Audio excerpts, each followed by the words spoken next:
ఇంతలోనే కనబడి అంతలోనే మాయమయ్యే అల్పమైన దానిక ఆరాటం. త్రాసు మీద ధూళి వంటి ఎత్తలేని నీటి వంటి స్వల్పమైన దానిక పోరాటం. కాదు కాదు శాశ్వతం, ఏది కాదు నీ సొంతం. దాటిపోవును ఇలా నీ సంపదలన్నీయు. కాదు కాదు శాశ్వతం, ఏది కాదు నీ సొంతం. దాటిపోవును ఇలా నీ సంపదలన్నీయు. ఇంతలోనే కనబడి అంతలోనే మాయమయ్యే అల్పమైన దానిక ఆరాటం. పూల సమయంలో చేర్చు నిన్ను మోక్షరాజ్యం, నడుపు నిన్ను శాంతితో. ఇంతలోనే కనబడి అంతలోనే మాయమయ్యే అల్పమైన కాదు కాదు శాశ్వతం, ఏది కాదు నీ సొంతం.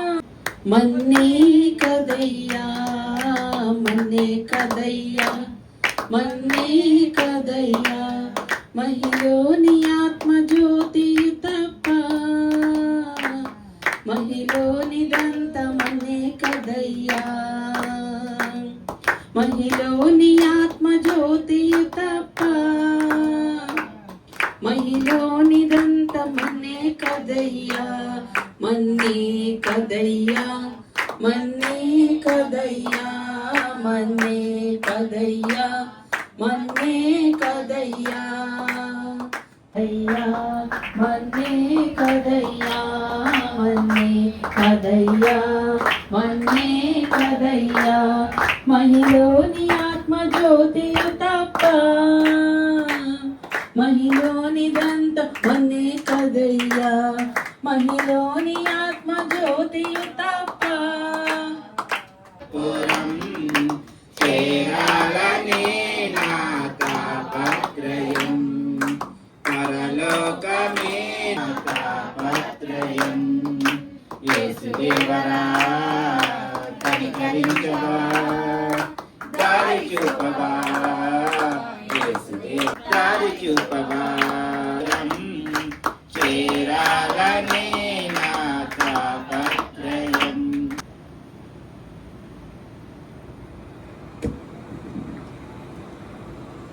ఎవరు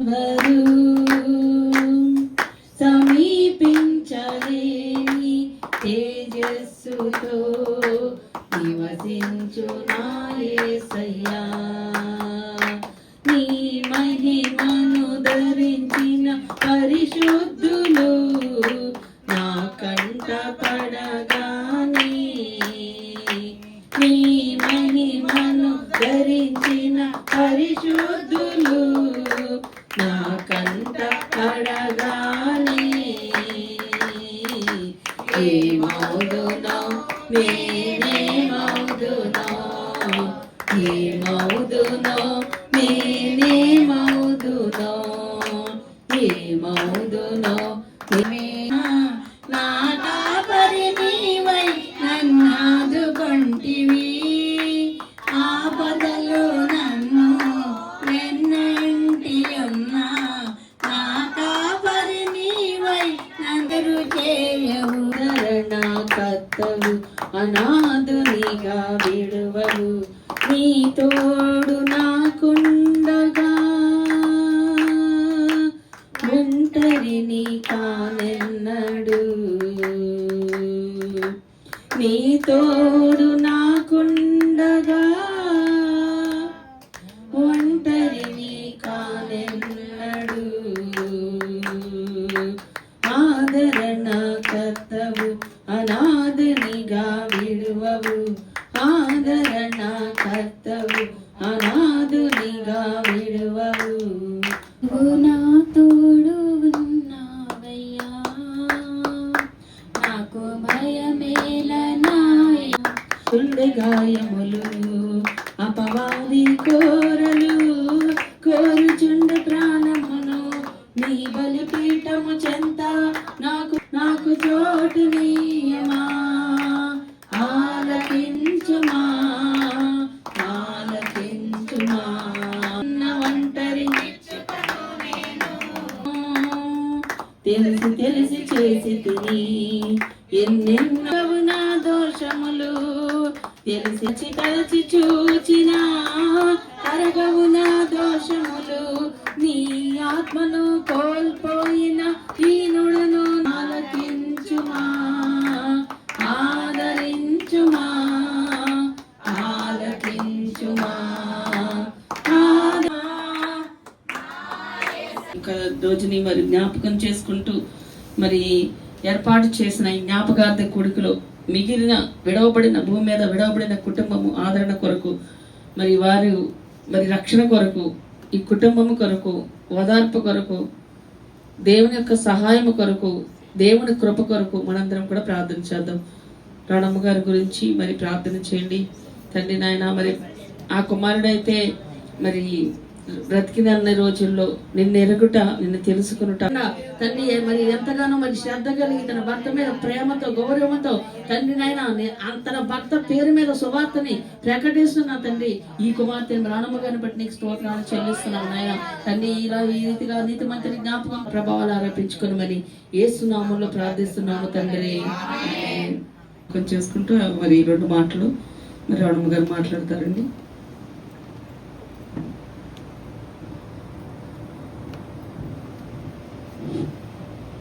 దేవుని నామానికి స్తోత్రాలు. అమ్మగారికి అయ్యగారికి నా వందనాలు. వచ్చిన బిడ్డలందరికీ నా వందనాలు. నేను చెప్పే సాక్ష్యం ఏంటంటే మరి మా అత్తగారు కూడా ప్రార్థనలోకి వెళ్ళేది. మరి ఆమె వెనకాల అప్పుడప్పుడు వెళ్తుండేదాన్ని నేను. అట్లాగే మరి నాకు సంతానం లేకపోతే మా అత్తగారు కూడా మా మొక్కుని నాకు బిడ్డ పుట్టాక యేసు బాబు అని పేరు పెట్టుకుంది. అట్లాగే మరి నువ్వు అటు నేను ఇటు ఆయనైతే మాలలు వేసుకునేవారు, ఎక్కువ విగ్రహారాధన చేస్తుండేవారు. అయితే చెరువు దారి ఎందుకులే నేను కూడా చేస్తానని నాతో పాటు ఇద్దరం ఒకే రోజు బాప్తీసం తీసుకున్నాము. తీసుకున్నాక మరి ఆయనైతే ఎన్నో కష్టాలు పడ్డాము మేము. ఎంతో లేని పరిస్థితిలో ఉండేవాళ్ళము. ఆయన డ్యూటీలు చేసి నాకు మళ్ళీ నా పిల్లలు అట్లా ఇట్లా చేయకూడదు, షెడ్యూల్లోకి వెళ్ళకూడదు, లారీ మీదకి వెళ్ళకూడదని ఎంతో కష్టపడి నెలకి వారం రోజులే ఇంటికాడ ఉండే ఆయన. తగిన 20 రోజులు కూడా డ్యూటీలోనే ఉంది. పిల్లల్ని చదివించుకుని ప్రవేశం చేశారు. మరి ఎంతో కష్టపడ్డారు మా కోసం. ఆయనైతే చాలా రక్తం అంతా చెమట చేసుకుని మరి మా కోసం కష్టపడ్డారు. మరి ఇప్పుడైతే అన్నీ ఇచ్చాడు దేవుడు. మరి ఉంటాడు మరి ఉండలేదు అయినా. మరి ఇదే నా చిన్న సాక్షి. దేవుడు దీవించండి.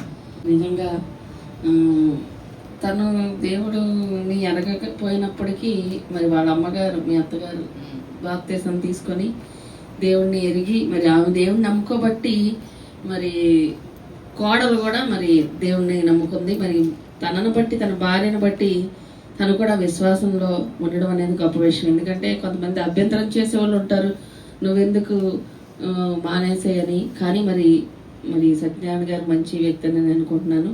తన భార్యని అభ్యంతరం చేయకుండా నువ్వు ఒకటి నేను ఒకటి ఎందుకులే, నేను కలిసి ఒకే మాట మీద మరి ఉందామని బాప్తీసం ఇద్దరు ఒకే రోజు తీసుకోవడం కూడా చాలా గొప్ప విషయం. మన నిజంగా దేవుడు అందుకేనేమో మరి అంత కృప వారి పట్ల చూపిస్తున్నాడు. మరి వారి బిడ్డలో కూడా మరి ఎంతకన్నా దేవుడు ఆశీర్వదించాడు. మరి ఎన్నో కష్టాలు పడినప్పటికీ మరి వాళ్ళు మరి ఈ స్థితిలో ఈ రోజు ఆయన లేకపోయినప్పటికీ ఒక విషయంలో మనం సంతోషించాలి. ఏమిటా విషయం చెప్పండి అందరూ? తను రక్షించబడి దేవుని సన్నిధికి వెళ్ళారు. తన ఆత్మ రక్షించబడింది, తన బాప్తీసం పొందారు. మనకు ఒక నిరీక్షణ ఉంది, మనకు ఒక ధైర్యం ఉంది. ఆయన మరి విడవబడలేదు. ఇక్కడ ఈ భూమి మీద దేవుడు ఒక రోజు ఆయన సన్నిధిలో ఉంటారు. మనం ఒకరోజు ఆయన్ని చూడబోతున్నాం. ఎందుకంటే మనందరం రక్షించబడిన వారు, మనం ఒకరోజు ఆయన్ని చూడబోతున్నాం అని మనకు ఒక ధైర్యం ఉంది, నమ్మకం ఉంది. హల్లెలూయా. దేవునికి స్తోత్రం కలుగును గాక. ఆమె చెప్పిన సాక్ష్యాన్ని బట్టి చెప్పలేదు. అవునండి, నేను చెప్పే సాక్ష్యం అంటే మా తాతయ్య ఉన్నప్పుడు మాకు తెలిసరికి మా తాతయ్య అయితే మంచి పొజిషన్లోనే ఉన్నారంటే మామయ్య సెటిల్ అయ్యారు. మేమైతే బాగానే ఉన్నాం అప్పుడు. కానీ తాతయ్య హెల్త్ బాగుండేది కాదు. అయినా సరే మా అమ్మ ఎంతో ఓర్పుగా వెనకాల తిరిగేది, హాస్పిటల్స్లో మొత్తం చూసుకునేది. లాస్ట్ స్టేజ్లో కూడా కంటిన్యూస్గా 2 months హాస్పిటల్లో మా అమ్మమ్మే ఉండి చూసుకుంది. అలాంటప్పుడు అంటే దేవుడు నిజంగా ప్రేమించాలంటే వాళ్ళకి ఇది నా చిన్న సాక్ష్యం దేవుడు ఇచ్చింది. అతని చేత మీ కుటుంబం కొరకు చెప్పబడిన సాక్ష్యాల నిమిత్తం పరిశుద్ధుడా, ప్రేమ కలిగిన తండ్రి, నీకు వందనాలు, స్తోత్రాలు. మరి రావణమ్మ గారు చెప్పిన మాటలను బట్టి నీకు స్తోత్రాలు. మరి ఎంతో లేని స్థితిలో నుంచి మరి ఉన్నత స్థాయిలోకి బిడ్డలను మీరు నడిపెట్టినందుకు, నిన్ను నమ్ముకున్నందుకు వారికి ఏది కూడా కొదవ చేయలేదు నాయన. మరి ఏది తక్కువ చేయలేదు, సిగ్గుపరిచే దేవుడు కాదు. మరి ఈరోజు ఈ స్థాయిలో ఉన్నారంటే అది ఒకప్పుడు ఎన్నో చేసుకున్నామండి. మరి ఈరోజు సత్యనారాయణ రాజు గారు, అంటే సత్యనారాయణ రాజు, పగడాల సత్యనారాయణ రాజు గారు మరి ఈరోజు దేవుని సన్నిధికి వెళ్ళిన రోజు అండి. కుమారుడు రక్షించబడి వెళ్ళడం అనేది చాలా సంతోషం. అయితే ఆ కుమారుడి పేరు మీద మనమే ఈ వాక్యాన్ని మనం వినాలి. ఆయన వినడు కదా, ఆయనకి అవసరం లేదు కూడా చెప్పాలంటే. ఎందుకంటే ఆయన వెళ్ళిపోయాడు. ఆయన జీవితాన్ని, ఈ దేవుడు ఆయనకి ఇచ్చిన ఆయుష్ని, ఈ భూమి మీద తను చేయవలసిన పనిని, తన బిడ్డల కొరకు, తన కుటుంబాన్ని దేవుడు ఇస్తే ఆ కుటుంబం కొరకు మరి చక్కగా ఒక మంచి తండ్రిగా, ఒక మంచి భర్తగా, మరి అలాగే ఒక మంచి తాతయ్యగా అన్ని దేవుడు ఆయనకి ఏమి ఇచ్చాడో ఆ పాత్రలన్నిటికీ న్యాయం చేసి మరి ఆయన చక్కగా దేవుని సన్నిధికి వెళ్ళిపోయారు. ఇక ఈ భూమి మీద ఆయనకి పని లేదు, కానీ ఈ భూమి మీద ఉన్న మనకే పని. ఏమిటా పని? మనం ఎలా ఉండాలన్నది. అందుకే బైబిల్ దేవుడు కొన్ని మాటలు రాయించి పెట్టాడు. చూద్దాం. ప్రసంగి గ్రంథంలోంచి, ప్రసంగి గ్రంథం 7వ అధ్యాయము, ప్రసంగి గ్రంథం 7వ అధ్యాయము 1వ వచనం చూడండి. 1వ వచనం అందరికీ బాగా తెలిసిన వాక్యమే. ప్రసంగి గ్రంథం, సుగంధ తైలము కంటే మంచి పేరు మేలు, ఒకని జన్మదినము కంటే మరణ దినమే మేలు, విందు జరుగుచున్న ఇంటికి పోవుట కంటే ప్రలాపించుచున్న వారి ఇంటికి పోవుట మేలు. ఏలయనగా మరణము అందరికీ వచ్చును కనుక బ్రతుకువారు దానిని మనసున పెట్టుదురు. ఆమేన్. హల్లెలూయా. బ్రతికిన వారు మనసును పెట్టాలి, కానీ మనం మనసును పెట్టం. ఎప్పుడైనా మరణం గురించి ఆలోచిస్తామా? ఎలా ఉండాలి, ఏం తినాలి, ఏం కట్టుకోవాలి, రేపు వచ్చే సంవత్సరం ఏం చేయాలి, ఆ పై ఒక 10 ఏళ్ళ తర్వాత ఏం చేయాలని ఆలోచిస్తాం తప్ప అసలు ఎప్పుడు ఏమైద్దో మనకి గ్యారంటీ లేని రోజుల్లో ఒక్కరోజైనా మరణం గురించి, ప్రభాని ఒకవేళ ఈరోజే నాకు మరణం వస్తే నేను ఎలా ఉన్నా, నాకు నువ్వు ఇచ్చిన బాధ్యతలు నేను ఎంతవరకు నిర్వర్తించా, నేను రక్షించబడ్డాను కాబట్టి నేను ఎంత మంచిగా బ్రతుకుతున్నా అని ఒక్కసారి ఆలోచిస్తామంటే ఆలోచించారంట అని బైబిల్లో సొలొమోను గారు చెప్తున్నారు. ఎవ్వరు బ్రతుకువారంట దానిని మనసున పెట్టరంట. అంటే దాని గురించి పెద్దగా పట్టించుకోరు. అదేదో అవసరం లేని విషయం లాగా, అది అవసరం లేదు, ఇక దాని గురించి మనకి పర్వాలా అక్కర్లేదు, అదేదో వేస్ట్ లాగా, వ్యర్థమైన సమస్యలాగా దాన్ని మాత్రం ఆలోచించం. కానీ మిగతా విషయాలన్నీ ఆలోచిస్తాం. పిల్లలకి ఏం కొనాలి, వాళ్ళు ఏం చదివించాలి, వాళ్ళు ఏం ఉద్యోగాలు చేయాలి, వాళ్ళ తర్వాత మనం ముసలోళ్ళు అయ్యాక ఏం చేయాలి, ముసలోళ్ళు అయ్యాక మన తిండి ఏంటి, మనకు రాబడి ఏంటి, మన బ్రతికేంటి, ఇవి కూడా ఆలోచిస్తాం. మళ్ళీ మనవాళ్ళు పుడితే వాళ్ళకేంటి, వాళ్ళ బ్రతికేంటి, వాళ్ళకేం కొనాలి, ఇవి ఆలోచిస్తాం. కానీ ఏ రోజైనా మన మరణం గురించి మాత్రం ఆలోచించం. కానీ దేవుడు వాక్యం అంటుంది మరణం గురించి ప్రతి ఒక్కరు ఆలోచించి తీరాలంట. అప్పుడే దేవుని భయం ఉంటుంది. అది అందరికీ వస్తుందంట. ఎందుకంటే ఈరోజు మరి ఎప్పుడు ఎవరో ఒకరు చనిపోతారు. ఇప్పుడు సత్యనారాయణ గారు చనిపోయారు. ఇప్పుడు ఆయన చనిపోయిన సంవత్సరాలమ్మా 5 ఏళ్ళు అయిందా? 5 ఏళ్ళు 6 వచ్చినాయి. ఇప్పుడు ఇంకొన్నాళ్ళకి మనం చెప్పలేము. ఇక్కడున్న ఏ ఒక్కరైనా ఉంటాం భూమి మీద అన్న దేవుడు గ్యారంటీ ఏమీ ఎవరికి ఇవ్వలేదు.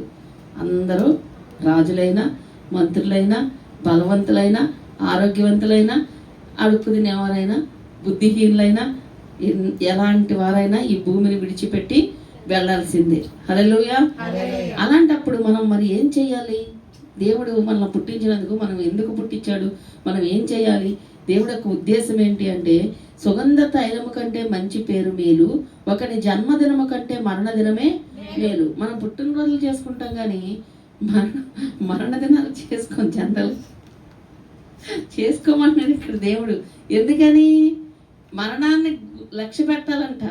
అసలు మనం మరణించడం, పుట్టడం అనేది పుట్టంగానే వాడు ఎలాంటి వాడో ఎవరికి తెలియదు. వాడు మంచోడా, మూర్ఖుడా, వాడు లేకపోతే బుద్ధిమంతుడా, తెలివైనోడా, జ్ఞానవంతుడా, ఐశ్వర్యవంతుడా, ఏమి ఎవరికి తెలియదు. కానీ వాడు చనిపోయినప్పుడు మాత్రం వాడికి ఒక పేరు పడతారు. ఈడ మూర్ఖుడండి, లేకపోతే ఈయన చాలా మంచోడండి అని ఒక పేరు వచ్చిందంట. అందుకే దేవుడు పుట్టినరోజు గురించి మాట్లాడట్లేదు కానీ, పుట్టడం అందరం పుడతాం, అందరం పుట్టినప్పుడు ఒకటే. పుట్టడంతో అందరూ మంచిగానే పుడతాం. అసూయలు, పగలు, ద్వేషాలు, బుద్ధిహీనత, అజ్ఞానాలు ఏమి ఉండవు. పుట్టిన తర్వాత వాడు పెరిగే విధానంలోనే బుద్ధిహీనత వస్తుంది, అజ్ఞానం వస్తుంది, తెలివైనతనం వస్తుంది, మంచి సంస్కారం వస్తుంది, లేకపోతే విడితనం వస్తుంది. అలా ఏదో ఒకటి మనిషి నేర్చుకుంటూ పెరుగుతాడంట. అందుకే దేవుడు ఏమంటున్నాడంటే, మీరు పెరిగే విధానంలో మీరు జాగ్రత్తగా ఉంటే మీరు మరణించిన తర్వాత మీకుండే పేరే మేలు, అదే గొప్పది అని చెప్తున్నాడు. బైబిల్ అదే చెప్తుంది, మరణ దినమే మేలు. ఒకని ఎంత మేలు? సుగంధ తైలము కంటే. సుగంధ తైలం అంటే విలువైనది అని. ఈ లోకంలో ఏది విలువైనది అంటే, మనం మరణం గురించి దేవుడు విలువ చెప్తున్నాడు. అంటే మరణం విలువైంది కాదు ఎవరికి. మరణం గురించి మాట్లాడితే అమ్మ ఏంటమ్మా చావు వార్తలు, ఇప్పుడు చావు గురించి పాటలు పాడుకో. మనం అసలు పాటలేరావు మనకి, ఒక 2-3 తప్ప. మరి మరణం గురించి మాట్లాడుకోవడం ఇష్టం ఉండదు. ఎవరైనా మరణం ఎత్తితే ఏమంటాం? అమంగళం ప్రతిహము కాక అంటాం. ఎందుకని? మరణం అనేది నచ్చదు. అది ఎవరికి రాదనా, రాకూడదనా అంటే మనకు ఇష్టం ఉండదు. కానీ దేవుడు మరణాన్ని నువ్వు ప్రతిరోజు పాట ఉండదు ఏమని, నా బ్రతుకు దీనములు లెక్కించ నేర్పుము. మన బ్రతుకుని రోజు లెక్కేసుకోవాలి. ప్రభా, ఇంకా ఈరోజు తెల్లారింది అంటే నా బ్రతుకులో ఒకరోజు తగ్గిపోయింది, నా ఆయుష్లో ఒకరోజు తగ్గిపోయింది. ఇంకా నాకున్న కొద్ది రోజుల్లో జాగ్రత్తగా ఉండాలి, ఇంకా జాగ్రత్తగా ఉండాలి, ఇంకా మంచిగా నేను బ్రతకాలి అనుకోవాలంట. ప్రతిరోజు లెక్క వేసుకోవాలంట అని చెప్తుంది బైబిల్. ఏమంటుందంటే, సుగంధ తైలము కంటే మంచి పేరే మేలు. సుగంధ తైలము కంటే, ఈ లోకంలో సుగంధ తైలము అంటే విలువైనవి. డబ్బు కావచ్చు, బంగారం కావచ్చు, చదువు కావచ్చు, డిగ్రీ కావచ్చు, వీటన్నిటికన్నా మంచి పేరే మేలు. ఈరోజు ఉందా ఆ పేరు మనకి? మన కుటుంబంలోనే మనం ఒకసారి చెక్ చేసుకోవాలి. మంచి పేరు మేలు. అంతేకాకుండా మరణం అందరికీ వస్తుంది కనుక బ్రతుకు వారు దానిని మనసున పెట్టుదురు. అందరికీ మరణం వస్తుంది కనుక మనం దాన్ని ఖచ్చితంగా దాని గురించి తెలుసుకోవాలి. మరణం గురించి తెలుసుకోవాలి. ఏదో ఒక రోజు దాన్ని మనం ఫేస్ చేయాలి, తప్పదు. ఈరోజు మనం ఆరోగ్యంగా ఉండొచ్చు, ఈరోజు మనకు ఆయుష్ ఉండొచ్చు, ఈరోజు మనం యవ్వన దశలో ఉండొచ్చు, ఈరోజు మనకి మరణం అసలు ఈరోజు జరిగిద్దని గ్యారంటీ లేకపోవచ్చు. కానీ ఖచ్చితంగా ఏ మనిషి అయినా ఒకరోజు మరణాన్ని ఎదుర్కోక తప్పదు. ఆ ఎదుర్కొనే రోజు ధైర్యంగా, సంతోషంగా, హ్యాపీగా వెళ్ళిపోవాలి దేవుడి దగ్గరికి. అది మాత్రం మనం గుర్తుపెట్టుకోవాలి. దిగులుతో ఇన్నాళ్ళు నేను చేసిన, మనకు అర్థమైపోద్ది మనం చేసిన, దేవుడు మనకి ఇచ్చిన ఆయుష్ అంతా వ్యర్థంగా గడిపేస్తాం. వ్యర్థంగా. ఇక దేవుడు కొన్ని రోజుల్లో మనం మంచం పడ్డాక అప్పుడు అనిపించింది, ఇది చేస్తే బాగుండేది, నేను ఎలా ఉంటే బాగుండేది, నేను ఎలా ఉండకుండా ఉన్నానే, అయ్యో అని అప్పుడు బాధపడతారంట. కొంతమంది మంచం మీద పడుకొని ఏడుస్తారంట. వాళ్ళకి అవకాశం ఉంటుంది. దేవుడు వాళ్ళకి ఇచ్చిన అవకాశం అంతా, అవకాశాలన్నీ వ్యర్థంగా గడిపేస్తారు. కానీ మరణం అందరికీ వస్తుంది కనుక దేవుని వాక్యం ఏం చెప్తుంది చూద్దాం. 1 దశలోనిక మనము నమ్మిన ఎడల అదే ప్రకారము యేసునందు నిద్రించిన వారిని ఆయనతో కూడా వెంట పెట్టుకొని వచ్చును. ఆమేన్, హల్లెలూయా. ఇప్పుడు మనం యేసయ్య మన కోసం చనిపోయాడు. ఇది మీరు నమ్ముతారుగా? ఇందులో ఏమైనా డౌట్ ఉందా? మణిగారు వింటున్నారా? విన్నా నుంచి బైబుల్ చదువుతున్నారు ఏంటి? మీకు ఏమన్నా మంచి పాయింట్ ఏమైనా దొరికితే చెప్పండి. యేసయ్య మన కోసం చనిపోయాడని మీరు నమ్ముతారా? ఓకే, చనిపోయాడు. ఇది కూడా 100% కరెక్ట్. అలాగే తిరిగి లేచాడని నమ్ముతాం కదా. ఇప్పుడు ఈస్టర్ చేసుకోబోతున్నాం కదా, దేనికా పండగ చేసుకునేది? యేసయ్య మళ్ళా అలా ఉండిపోలేదు భూమిలో. 3 రోజుల తర్వాత ఆయన తిరిగి లేచాడు. నా దేవుడు సజీవుడు, నా దేవుడు మృత్యుంజయుడు అని మనం చక్కగా ఈస్టర్ చేసుకొని సెలబ్రేట్ చేసుకుంటాం. అయితే అది ఎంత నిజమో మనం మళ్ళా చనిపోయిన మనం అందరం యేసునందు క్రీస్తునందు మృతులైన వారు ధన్యులు. అంటే ఎవరైతే యేసునందు చచ్చిపోతారో మిగతా వాళ్ళందరికీ చెప్పట్లే ఈ మాట. అదే అక్కడ మళ్ళీ చదవండి. యేసు మృతి పొంది తిరిగి లేచినని మనము నమ్మిన ఎడల అదే ప్రకారము యేసునందు నిద్రించిన వారిని ఆయనతో. ఇప్పుడు మళ్ళా సత్యనారాయణ గారిని దేవుడు వచ్చేటప్పుడు పట్టుకుని వస్తాడు. ఆమేన్. ఇది నిజం, జోక్ కాదు. సత్యనారాయణ గారే కాదు, యేసు ప్రభు బాప్తిసం తీసుకొని నిజంగా ఆయనలో మృతి పొందిన వారు, దేవునిలో మృతి పొందిన వారు, దేవుని నమ్మి ఆయన్ను తెలుసుకొని రాజుగా అంగీకరించి చనిపోయిన ప్రతి ఒక్కరూ లేపబడతారు. ఇది నిజం. నేను చెప్పట్లో అదే చెప్పింది బైబిల్లో. యేసుప్రభు లేకపోవడం ఎంత పక్కానో, మరలా యేసయ్యలో చనిపోయిన వారందరూ, అంటే దేవుని నమ్ముకొని చనిపోయిన వారందరూ కూడా మరలా లెగుస్తారన్నది కూడా అంతే గ్యారంటీ అని చెప్తున్నాడు పౌలు గారు అక్కడ. మనం దగ్గరుండి దేవుడిని ఎగతాలు చేపించినట్టే మన దేవుణ్ణి. మన భక్తిని, మన ఉపవాసాన్ని, మన యొక్క క్రమాన్ని దగ్గరుండి వాళ్ళతో ఎగతాలు చేపించినట్టే. అందుకే ఎవరి దగ్గర ఏం మాట్లాడాలి మనకు ఆ జ్ఞానం ఉండాలి. వీళ్ళ ముందు చెప్తే వీళ్ళు అర్థం చేసుకుంటారు, వీళ్ళ ముందు చెప్తే వీళ్ళు ఎక్కిరేస్తారు, వీళ్ళ ముందు చెప్తే దీని గురించి తప్పుగా మాట్లాడతారు అనుకుంటే వాళ్ళ దగ్గర అసలు నువ్వు మాట్లాడకేమి. నీ ఉపాసాల గురించో, నీ మొక్కుబడుల గురించో, నీ భక్తి గురించో, నీ క్రమం గురించో, నీ సమర్పణ గురించో, నువ్వు బ్రతికే విధానం గురించో నువ్వు చెప్పవసలు. కొంతమంది నేను ఈరోజు ఉపవాసం అంటున్నాను ఊరంతా చెప్తారు. వాళ్ళేమో ఎక్కిరెత్తాం, వాళ్ళేమో నీరసం అవుతుంది ఎందుకు చేస్తున్నాం అని తిట్టడం. లేదా వీళ్ళు ఏమైనా ఇచ్చారనుకో, దేవుడికి ఒక కోడి ఇచ్చారనుకో, ఈ కోట నుంచి ఆ కోట దాడతాయి ఆ మాటలు. వీళ్ళు ఇచ్చేది కోడే. మళ్ళీ అలాగే ఒక 1000 రూపాయలు ఇచ్చారనుకో, చర్చిలో 1000 రూపాయలు ఎత్తున్నాం, 2000 మంది చెప్తారు. ఇంకేముంటుంది? ఇవన్నీ మనకి శాపాలు. పెద్ద పెద్ద క్రైమ్ చేయవసరలా దేవుడి దగ్గర. ఇలాంటి చిన్నవి చాలు మనల్ని శాపంలో పడేసి నష్టానికి వెళ్ళిపోవడానికి. భక్తిహీనులు మన ముందు ఉన్నప్పుడు చాలా జాగ్రత్తగా మాట్లాడాలండి. వాళ్ళకి భక్తి లేదు, వాళ్ళకి బుద్ధి లేదు, వాళ్ళకి తెలివి లేదు. మనకుందగా మనం ఏది పడితే అది మాట్లాడకూడదు వాళ్ళ ముందు. నోరు మూసుకోమంటున్నాడు దేవుడు. ఆయన అంటున్నాడు, నా నోరుకి మూతికి ప్లాస్టర్ వేసాయా అంటున్నాడు. ఎవరు? దావీదు గారు. కూడదండి, చాలా మంది మనకు దొరుకుతుంటారు, తగులుతుంటారు. నేను అందుకే కొంతమంది దగ్గర కొన్ని మాట్లాడకూడదని సైలెంట్ అయిపోతారు. ఈలోగా ఎవరో వచ్చి దాన్ని ఓపెన్ చేస్తారు. అక్కడ నేను మాట్లాడలేక నేను సైలెంట్ అయింది. ఆత్రం ఆగదు. ఆ మూర్ఖులకి అది తెలిసిన దగ్గర నుంచి వేరేలా క్రియేట్ అయింది అక్కడ మళ్ళీ. అందుకే కొంతమంది దగ్గర మనం మాట్లాడకూడదు, కొన్ని మనం చెప్పకూడదు. పందులు ఎదుట నీ ముత్యాలు వెయ్యొద్దు, వాటికి తెలియదు. ఆ పందికి ఏం తెలిసింది? ఎప్పుడు బురదలో మూత పెట్టి జుర్రుకుంటమే తెలుసు. పందికి ముత్యాలు వేసినా ఏం చేస్తుంది? నూనె ఆ ముత్యాలని బురదలో తోసేద్ది. అదేమన్నా పెట్టుకుంటుంది ఆ ఉంగరం చేయించి. అందుకే పందులకి దగ్గర, కొంతమంది పందుల దగ్గర ఏది పడితే అది మాట్లాడబాకండి. మనకి అనవసరంగా వేస్ట్ చేస్తాయి అవి ముత్యాలని. మనం ముత్యాలి, మనం మంచి చెప్తున్నాం, మనం చెప్పేది మంచే, ముత్యమే, కానీ ఆ పందికి నచ్చదు. అప్పుడు మనం ఎందుకు వేయడం? సైలెంట్గా మన ముత్యం మన దగ్గర దాచుకుంటే ఆ పంది ఆ బదులో దొల్లిద్ది, వదిలేయడమే. కాబట్టి దావీదు అంటున్నాడు, నేను ఏమీ మాట్లాడక మౌనిగా ఉన్నాను, క్షేమము గుర్చైనను పలకక నేను మౌనముగా ఉండని. ఆ కింద కొని విశ్వాసం ఉంచుతారు. ముందు విశ్వాసం ఉంచి బాప్తీసం తీసుకుంటారు అనుకోండి. దేవుణ్ణి నమ్మిన వాళ్ళు, బాప్తీసం తీసుకున్న వాళ్ళు ఏం దాడతారంట? మరణం దాడతారు. వాళ్ళకి మరణం ఉండదు. అంటే చచ్చిపోరండి. అంటే చావు, ఏ చావు? ఈ శరీరానికి చావు ఉంటుంది, ఆత్మకి చావు ఉండదు. వాళ్ళు జీవములోకి నిత్య జీవం, నిత్యము దేవుడితో జీవించే ఉంటారు. హల్లెలూయా.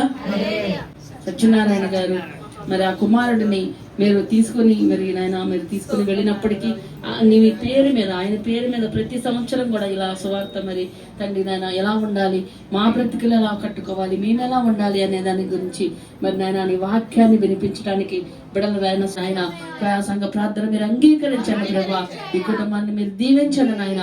వచ్చిన ప్రతి బిడ్డలను వారి కుటుంబాల బిడ్డలను దీవించి ఆశీర్వదించండి. ఈ కుటుంబానికి దీవెనకరంగా మేలుకరంగా మా అందరికీ కూడా ఆశీర్వాదకరంగా ఉండేటట్లుగా సహాయం దయచేయండి. మేమందరం మంచి పేరు సంపాదించుకోవడానికి ప్రయాసపడే వారిగా ఉండడానికి సహాయం దయచేయండి. మా యొక్క అయా అంత దినములు ఎలా ఉంటాయో అని మేము ఆలోచన చేసేవారిగా, భయము కలిగి భక్తి కలిగిన వారిగా, బ్రతికే వారిగా మేము ఉండడానికి సహాయం దయచేయమని యేసు రక్తాన్ని ప్రోక్షిస్తూ యేసు నామములో ప్రార్థిస్తున్నాము తండ్రి, ఆమేన్.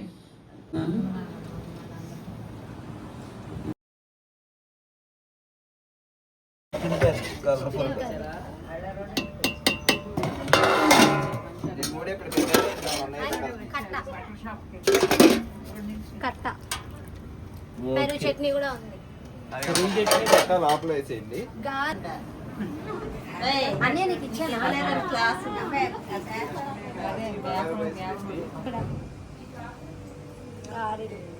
కట్ట పూర్ణలై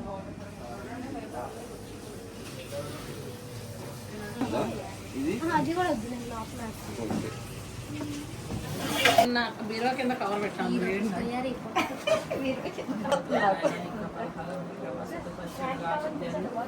దీవించండి, ఆశీర్వదించండి.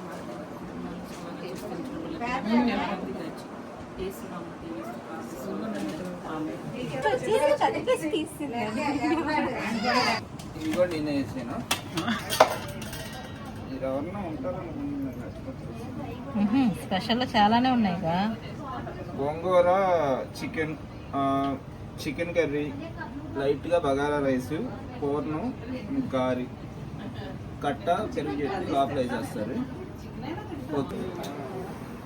పెరుగు చట్నీ కట్ట కూడా ఉంది.